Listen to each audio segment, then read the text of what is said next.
I'm sure you've read the headlines.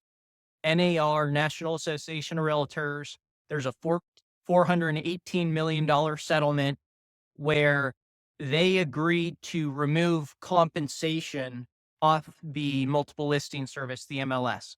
The current structure is a seller lists their home, they agree to pay their broker, and they have the option to pay the buyer's broker, also known as the cooperating broker. That is listed on the multiple listing service, and that syndicates to all the websites that have what's called a inter data exchange, also known as an IDX feed. These websites are homes.com, Zillow, Redfin, Trulia, Compass, etc. They get listings from the MLS. The National Association of Realtors agreed to remove compensation as a field, as a category on the MLS. A seller can no longer advertise on the MLS that they are willing to compensate the buyer's broker with 3%, 2.5%, whatever the seller is willing to pay.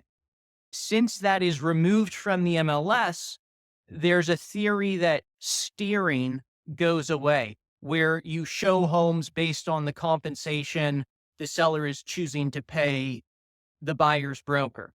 The brokers and the salespersons have a fiduciary duty. That means acting in the customer's best interests at all times.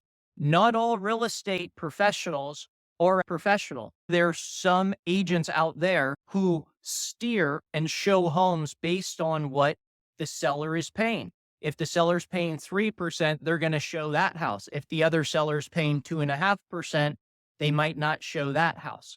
That is at the crux of the settlement. But what is allowed is compensation is still allowed. It's just outside of the MLS. So you actually lose the MLS as a centralized aggregator, a data source. And now you go to the seller's broker's website. For example, I am a licensed broker. I'm a broker associate with Compass. If a seller chooses to hire us to sell their home, the broker is Compass. Now consumers will be able to go to compass.com, look at our listings, and see if the seller is offering compensation to the buyer's broker. And if they are, what that is. And if they're not, that they're not.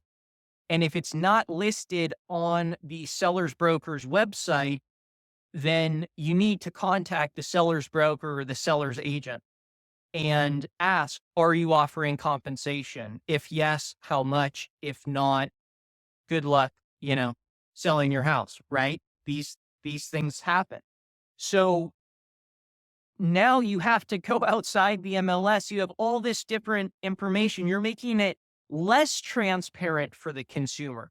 So for the consumers, I actually don't know if this helps them, because I can't imagine the majority of real estate professionals in the top 1% of their industry, of their craft, who are true experts at what they do, just like an attorney or a CPA.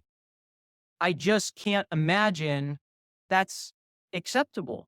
It's making it less transparent. The second thing that's happened is, starting in mid-July, before entering a home, a buyer is going to need to engage with a real estate professional and sign a buyer's broker agreement to get into the property. These agreements will be between the buyer and their broker, and everything will be spelled out up front as far as the value, the services, the price of that service. And then you will be able to receive access to tour homes. I have no idea how it's going to impact open houses, but there's a lot of new things in the works. I don't know if they're in the best interest of the consumer or not, which they're supposed to be, but anything that benefits the consumer, we're in favor of.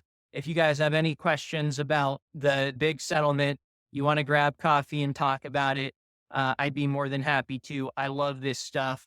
Whatever we can do to make the industry better for you, our customers. Thank you so much.